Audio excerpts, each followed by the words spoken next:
Hola, hola hermanos, ¿cómo están? Sean bienvenidos todos a la Academia Bíblica de Labranza. Sean todos bienvenidos, que el Señor les bendiga. Y saludamos a Labranza, también Fondo el Carmen y Boyilco. Bueno, yo saludo igual a Fondo el Carmen, aunque sé que eh, estas lecciones no están siendo vistas allá, pero quizá en algún momento el pastor las pueda compartir.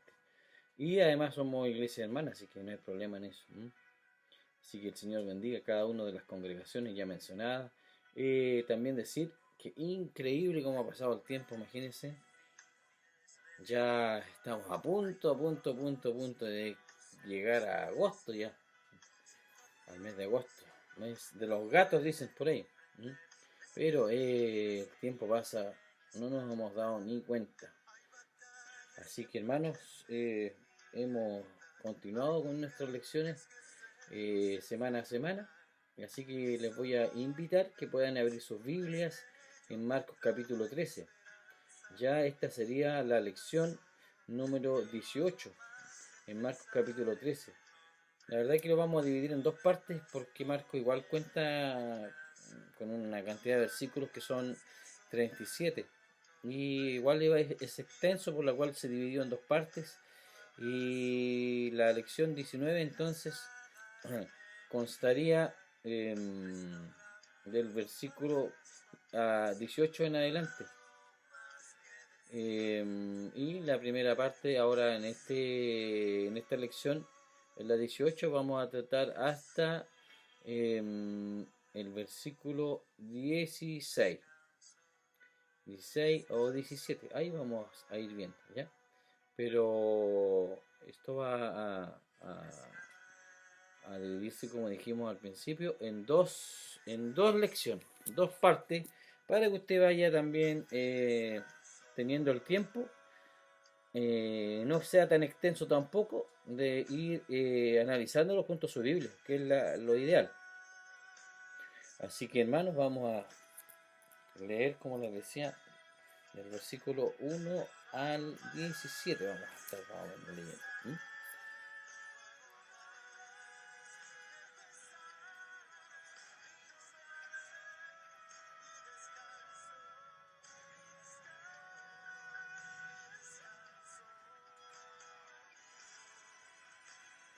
Sí. Vamos a quedar, yo estaba revisando hasta el 16 y así va a quedar un poco más ordenado, eh,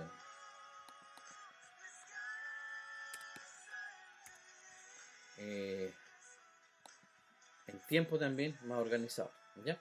Así que hermanos, vamos a leer entonces, como les decía, el capítulo 13 de Marcos dice así, el título dice: Jesús predice la destrucción del templo. Saliendo Jesús del templo, le dijo uno de sus discípulos: Maestro, mira qué piedra y qué edificio. Jesús respondiendo le dijo: ¿Ves estos grandes edificios? No quedará piedra sobre piedra que no sea derribada. Y se sentó en el monte de los olivos frente al templo, y Pedro, Jacobo, Juan y Andrés le preguntaron aparte: Dinos, ¿cuándo serán estas cosas? ¿Y qué señal habrá cuando todas estas cosas hayan de cumplirse? Jesús respondiendo les comenzó a decir: Mirad que nadie os engañe, porque vendrán muchos en mi nombre diciendo yo soy el Cristo, y engañarán a muchos. Mas cuando oigáis de guerra y de rumores de guerras, no os turbéis, porque es necesario que suceda así, pero aún no es el fin. Porque se levantará nación contra nación y reino contra reino, y habrá terremotos en muchos lugares, y habrá hambres y alborotos, principios de dolores son estos. Pero mirad por vosotros mismos, porque os entregarán a los concilios, y en las sinagogas os azotarán, y delante de gobernadores y de reyes os llevarán por causa de mí, para testimonio a ellos. Y es necesario que el Evangelio sea predicado antes a todas las naciones. Pero cuando os trajeren para entregaros, no os preocupéis por lo que habéis de decir, ni lo penséis, sino lo que os fuere dado en aquella hora, eso hablad, porque no sois vosotros los que habláis, sino el Espíritu Santo. Y el hermano entregará a la muerte al hermano y el padre al hijo, y se levantarán los hijos contra los padres y los matarán. y serán aborrecidos de todos por causa de mi nombre.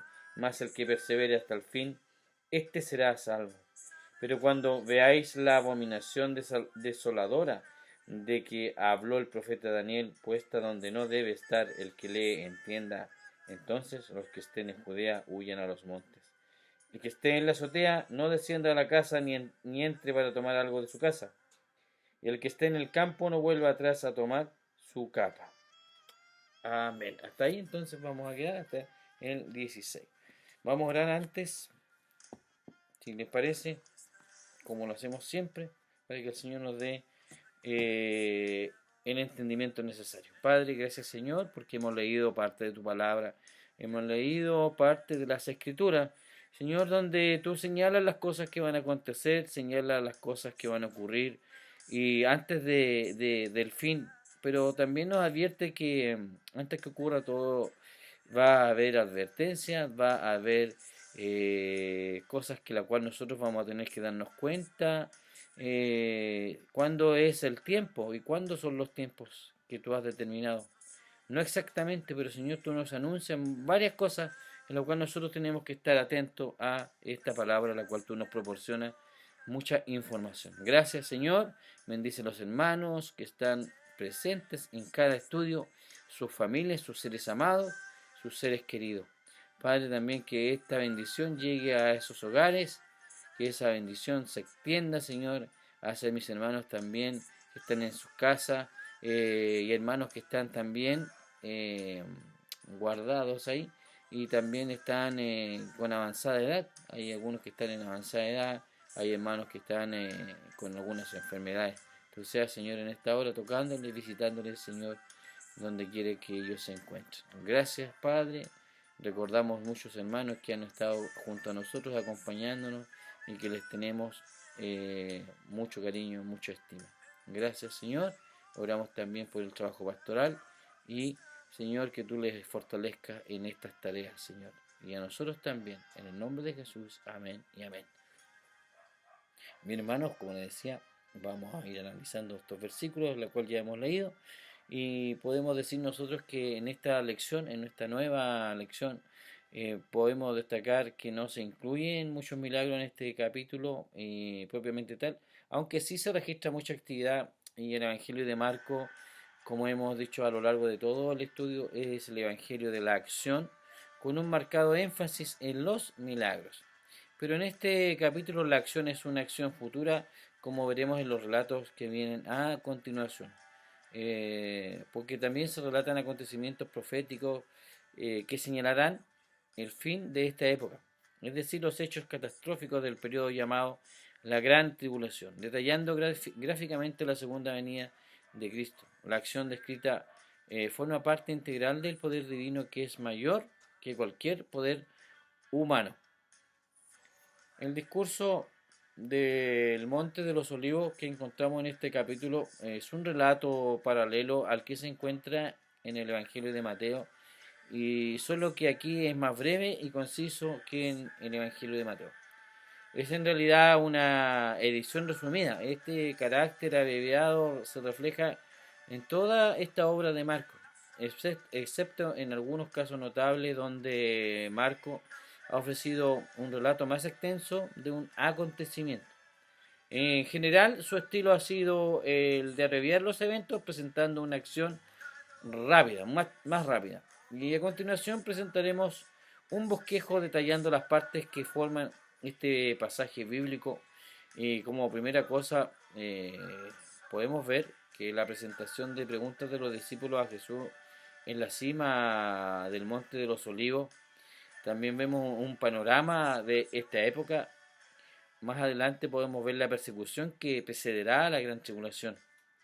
La profecía viene después también de la gran tribulación y luego la proclamación de la segunda venida de Cristo. Más adelante vemos nosotros también la parábola de la higuera y finalmente el programa para el pueblo de Dios. Eso es el último versículo ya del capítulo. Entonces le invito a ver y a leer el primer versículo de este capítulo. Dice que cuando salía del templo, uno de sus discípulos le dijo: Maestro, mira qué piedras y qué edificio. Aquí tenemos un ejemplo de cómo se puede interpretar muchas veces. Por estudiosos dicen que se puede interpretar este versículo de manera deficiente. Uno podría preguntarse con toda naturalidad qué hay detrás de esta declaración, porque no tenemos ninguna indicación sobre el motivo que los discípulos tuvieron para decir aquello. En efecto, debemos retroceder hasta Mateo capítulo 23, donde dice, versículo 88, para averiguarlo Jesús había predicho la desolación que vendría sobre el templo.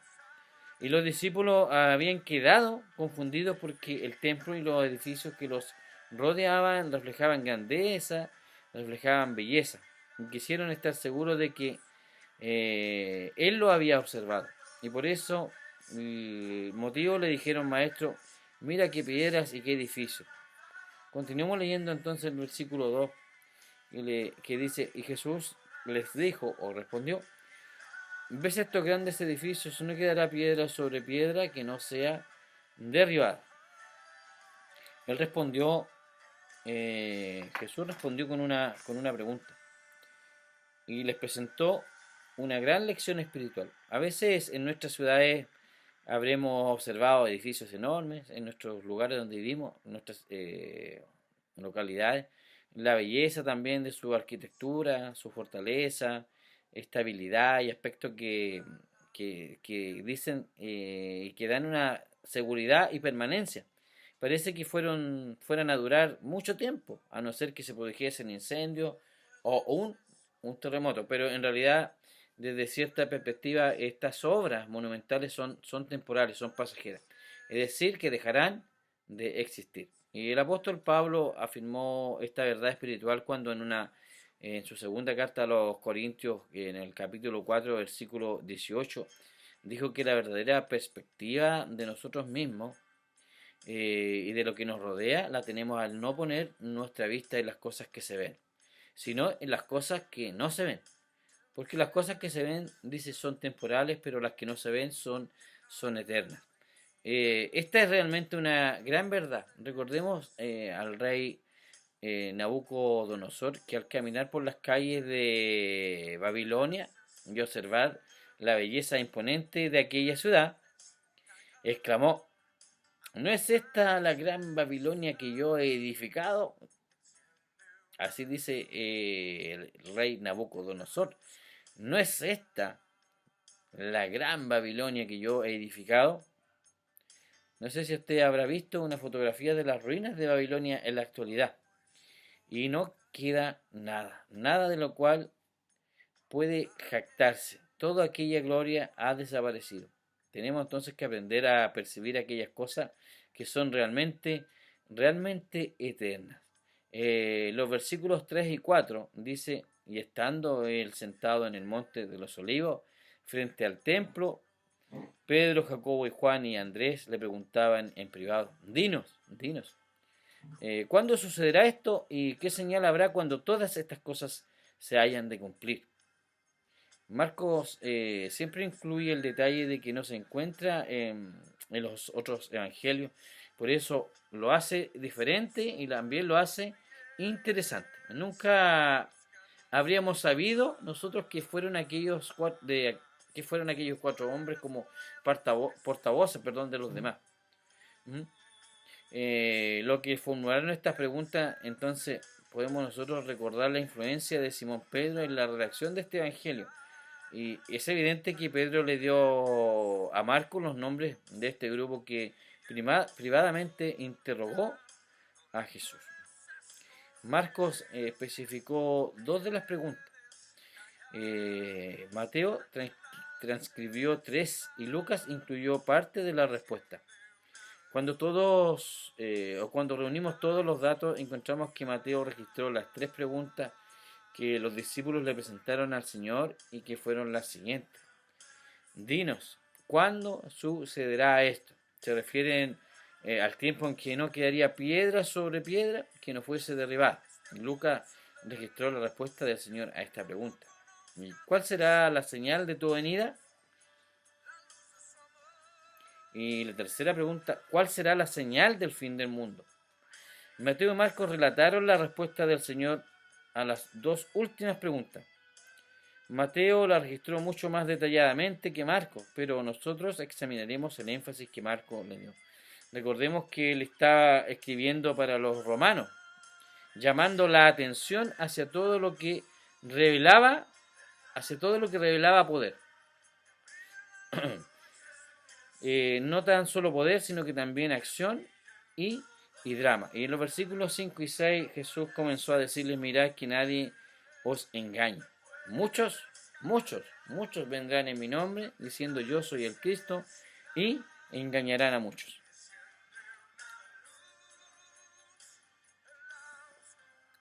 Encontramos que esta fue una advertencia constante contra los falsos cristos. Algunos podrían pensar que este no es un peligro en la actualidad, pero los expertos creen todo lo contrario, ya que es pertinente justamente para nuestra época. Y hay ciertas ideologías que proclaman a un Cristo que no es el de la Biblia. De acuerdo con ellas, Cristo no nació de una virgen, nunca realizó milagros, no derramó su sangre por los pecados del mundo, no tampoco resucitó físicamente de los muertos. Dicen que no ascendió a los cielos y no vendrá otra vez al mundo en forma corporal. Pero realmente en la Biblia no se encuentra ningún Jesús como este. El Jesús de la Biblia nació de la Virgen María, realizó muchísimos milagros, derramó su sangre en la cruz, por los pecados de la humanidad, resucitó corporalmente saliendo de su tumba y vendrá nuevamente por segunda vez. Este es el testimonio de la Biblia que constituye el único documento de naturaleza histórica que poseemos sobre él, sobre Cristo. La Biblia proclama estos grandes y fundamentales acontecimientos de la fe. Todo Cristo diferente a este es un anticristo. Escúchelo bien, todo Cristo diferente, amado hermano, a este es un anticristo. Las palabras del apóstol Juan en su primera carta, en el capítulo 2, 18 y 22, nos dice, hijitos, es la última hora, y así como oísteis que el anticristo viene, también ahora han surgido muchos anticristos. Por eso sabemos que es la última hora. Y Juan explicó qué quería decir por anticristo. Ahí explicó qué cosa quería decir por anticristo. Es el que niega que Jesús es el Cristo. Este es el anticristo, el que niega al Padre y al Hijo. Por lo tanto, el Señor hizo muy bien en advertirnos al respecto. Y el versículo 7 añade algo más. Dice, y cuando oigáis de guerras y de rumores de guerra, no os alarméis, porque es necesario que todo esto suceda. Pero todavía no es el fin. Además de los falsos cristos, las guerras serán una característica de toda la época. Pero ningún creyente debiera sentirse perturbado por ellas, porque no constituyen ni ellas ni los anticristos una evidencia de que nos encontramos ya en el final de los tiempos. Y cuando digo anticristo, no nos referimos al anticristo, sino que todos estos anticristos apuntan hacia el anticristo final, dice el versículo 8, porque se levantarán nación contra nación y reino contra reino, y habrá terremotos en diversos lugares, y habrá, ¿qué más? Hambre. Esto solo es el comienzo de dolores. Por una parte, el ser humano cree haberse convertido por los avances de la ciencia un ser muy, muy civilizado, y por otra parte ha descubierto que está contaminado y destruyendo la Tierra y convirtiéndola en un planeta inhabitable. Y dentro de no mucho tiempo, el mundo sabrá lo que es la muerte por hambre a gran escala. Así es que la Biblia predice que vendrán aflicciones, violencia y hambre. Y resulta interesante que este libro, que muchas personas han despreciado, es tan exacto en todas sus descripciones y predicciones. En una época se pensó que la ciencia podría resolver los problemas del mundo. Ahora sabemos que ha creado problemas que ni la ciencia misma ni los seres humanos pueden resolver. Ni la ciencia ni los seres humanos pueden solucionar. Incluso hay una persona que tuvo que decir, la ciencia en la cual deposité mi fe ha fracasado y estáis contemplando a un ateo que ha perdido su fe. ¡Qué tragedia! Por eso creemos que estas realidades caracterizan al final de los tiempos. Y continuamos leyendo los versículos 9 y 10. Dicen, pero estar alerta porque os entregarán a los tribunales y seréis azotados. Seréis azotados en las sinagogas y compareceréis delante de los gobernadores y reyes por mi causa, para testimonio a ellos. Pero primero el Evangelio debe ser predicado a todas las naciones. Se cree entonces que el escritor Marcos está contemplando a la iglesia en esta situación, porque el Evangelio, por Evangelio, él quiere decir el Evangelio del reino. Este es también el Evangelio de la gracia de Dios. No hay dos Evangelios. El Evangelio del reino es en efecto una faceta del Evangelio de la gracia. Y la salvación en cualquier época tiene lugar por la gracia de Dios. Y Dios nunca ha presentado a los seres humanos más que un solo medio de salvación para los pecadores, que es a través de la sangre derramada por Jesucristo en la cruz del Calvario. Pero el Evangelio del reino enfatizará el mensaje de que el reino de los cielos está cerca, de que el reino de los cielos está cercano. En otras palabras, que el rey está por llegar. Y ese mensaje preciso será proclamado en ese día futuro, durante el periodo llamado la Gran Tribulación. Y el versículo 11 nos dice que, y cuando os lleven y os entreguen, no os preocupéis de antemano por lo que vais a decir, sino que lo que os sea dado en aquella hora, eso habla, porque no sois vosotros los que habláis, sino el Espíritu Santo.